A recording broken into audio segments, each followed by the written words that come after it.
Uncharted 4, delayed into 2016. Zelda U, delayed into 2016. And, still a release date on No Man's Sky. I have no idea when Tembo the Badass Elephant's coming out. Who knows if we'll ever see Kingdom Hearts 3. What am I supposed to play this year?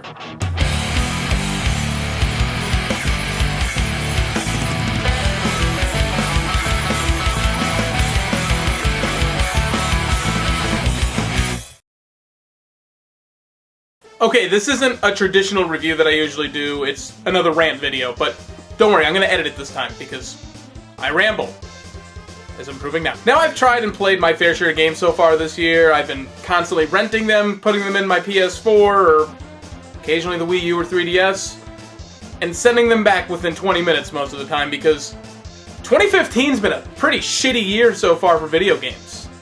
I mean, sure, there's some big releases like Evolve, which was a DLC ploy, Mortal Kombat X, which not only was a DLC ploy, but also I don't like fighting games, so that's not going to make my list anyways. A lot of people are going to sit there and defend Bloodborne. I'm sure it's great for the people who love it, but why would I want to spend 4.5 hours doing the same thing over and over and over and over and over and over again just to beat one enemy? Why would I play that game? Tell me why it's good. It's certainly not the graphics, because everything is either gray or brown or on fire. That's it. Those are the graphics.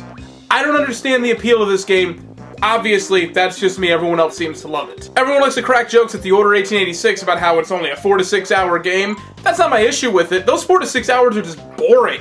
I can deal with a short game. I like short games. I've got a lot of stuff to do. I've got a lot of projects to do. I've got a daughter, a fiance, work. So if you want to give me a 4-hour game, perfectly acceptable. Make it interesting. Star Wars The Force Unleashed is about a 6-hour game. Loved it. Short, to the point, awesome while it was going on. The Order 1886? I mean, Saints Row, the one franchise I've constantly been able to rely on. Get out of hell? What the hell? What was that? It was just a collection of side quests with 5 freaking cutscenes involved? That's it. The story was great for what we got of it, but it was still a boring as shit game because I just did the same thing over and over and over again. Not gonna repeat that joke. Kirby and the Rainbow Curse and Majora's Mask I haven't actually gotten around to, but Kirby games, you know what you're gonna get. It's gonna be the same thing I've already played 100 times. And Majora's Mask is a remake, so how sad is it so far this year? We are 5 months in now. It is May 1st as I'm recording this. 5 months in, and I have to deal with a remake in hopes of putting something on my top 10 Game of the Year list. Just anything in general. The only game right now making the cut is Dragon Ball Xenoverse. And that suffers from the grinding problem as well. You just keep beating the crap out of the Ginyu 4s, the Saiyans, over and over and over again to unlock all the skills which are randomly dropped. Not to mention all the time and effort put into just finding a Dragon Ball. There's still a bunch of different indie titles I can get my hands on and try out. There's a couple of games that got ported from the PC, such as Tropico 5, which, whenever I get my hands on it, I'm really looking forward to that. And, you know, there's Ori and the Blind Forest, which I don't have an Xbox One or a PC, so I can't play it. Fuck you, Parenthei. We have Splatoon coming out in a couple of weeks. Maybe Witcher 3 will actually be something that completely interests me. I could go either way on that one, honestly. We've got Arkham Knight coming out. We've got a couple LEGO titles that look promising. And I'm still holding out hope that I'll like Mighty No. 9, even though I wasn't a big fan of Shovel Knight, and generally just not that big an indie gamer in general. So, there is still some hope. Again, if I get a release date on No Man's Sky, that would probably go right up to the top of the list.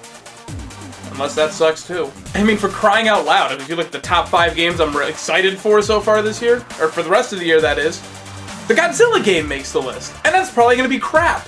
But that's in there. That's in there. This is my issue with this year. It's not necessarily that we've had nothing come out so far this year. Okay, that's the biggest issue. But there's not really anything else announced for the rest of this year so far that excites me. 4 or 5 games, that's it. That's all I'm looking forward to so far. How am I supposed to make a top 10 list when I can't even come up with a top 1 list right now?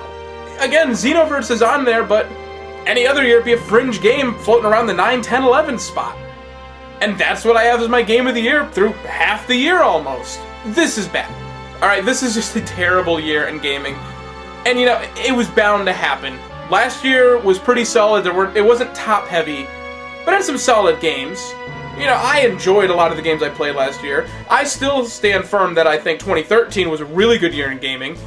Still haven't gotten around to The Last of Us, but whatever. You had some, I mean, greatest games of the generation all come out within 1 year. With GTA 5, which you see behind me, The Last of Us, Bioshock Infinite, you know, and in the secondary games like Tomb Raider, those would make the top 5 in most other years. I had it down near the bottom of the list. Maybe I've just been spoiled the last couple of years with having some really good games come out consistently. Or maybe this year just sucks.